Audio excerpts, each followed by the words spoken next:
আসসালামু আলাইকুম। ঘুরিয়ার খাই চ্যানেল থেকে আমি আশরাফুল আলম। আজকে কিন্তু আপনাদেরকে একটা ডিফারেন্ট রামেন তৈরি করে দেখাবো। আর এই রামেনের জন্য একদম অল্প স্বল্প জিনিস লাগবে, মানে হচ্ছে ধরেন সসেস এবং মাশরুম, এই দুইটা আইটেম দিয়ে কিন্তু আপনারা এই রামেনটা তৈরি করতে পারবেন। তো চলেন তাহলে কিভাবে রামেনটা তৈরি করতে হয় দেখি। রামেন বানানোর জন্য আমরা নিয়েছি সসেজ আর হচ্ছে মাশরুম।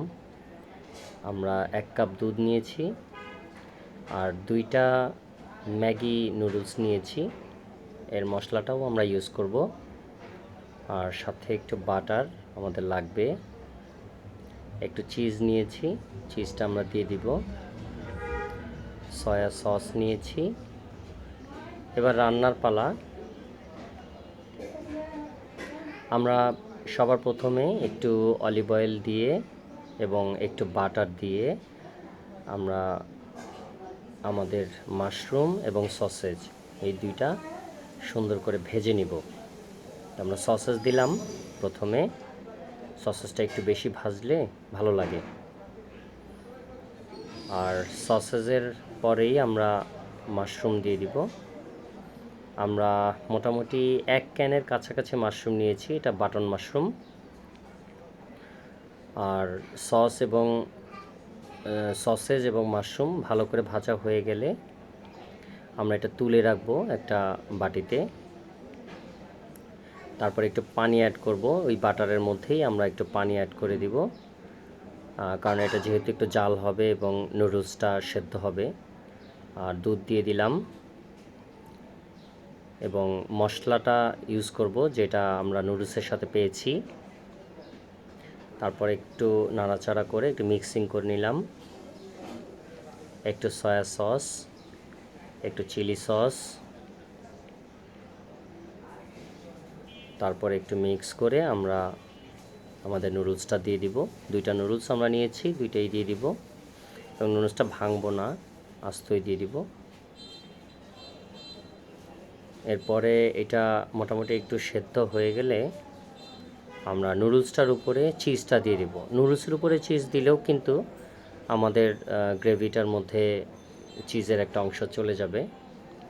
তো ভালো করে সেদ্ধ হয়ে গেলে তারপরে আমরা আমাদের সসেজ এবং মাশরুম এটা একটা সাইডে দিয়ে দিব।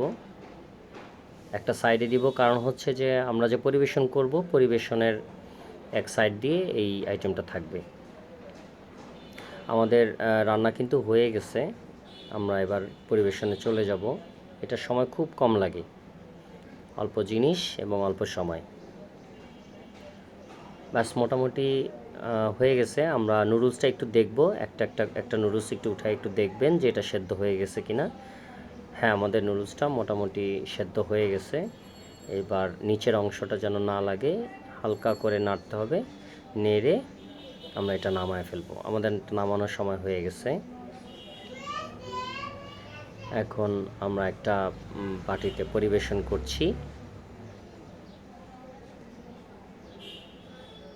একদিকে মাশরুম এবং সসেস এবং অন্যদিকে আমাদের নুডলসটা দিয়ে নিয়ে নিলাম। ঠিক এইভাবে দেখেন গ্রেভিটাও দেখতে কেমন লাগে, একদম ক্রিমি ক্রিমি, খুবই চমৎকার দেখতে। তো এবার আমাদের খাবার পালা, আমরা খেয়ে দেখব কেমন লাগে। বিসমিল্লাহির রহমানির রহিম। খেয়ে দেখি কেমন লাগে। একটু ওই যে চিজের মধ্যে পড়ে গেছি, নুডলস তো আছেই, সেই সাথে এই যে এখানে একটা চিজের পোর্শন আছে, মানে আমরা উপরে একটা চিজ দিছিলাম যে সেই চিজটা। আসলে চিজ এবং নুডলস দুইটা তো আসলে একই প্রকৃতির, দুইটাই লম্বা হয়।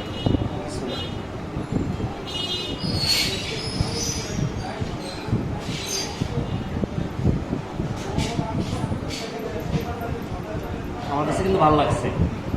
আর আপনারা তৈরি করে আপনারা খেয়ে আমাদেরকে জানাবেন আপনাদেরটা কেমন হয়েছে। ধন্যবাদ সবাইকে। পরবর্তী ভিডিও দেখার জন্য আমন্ত্রণ রইল। আসসালামু আলাইকুম।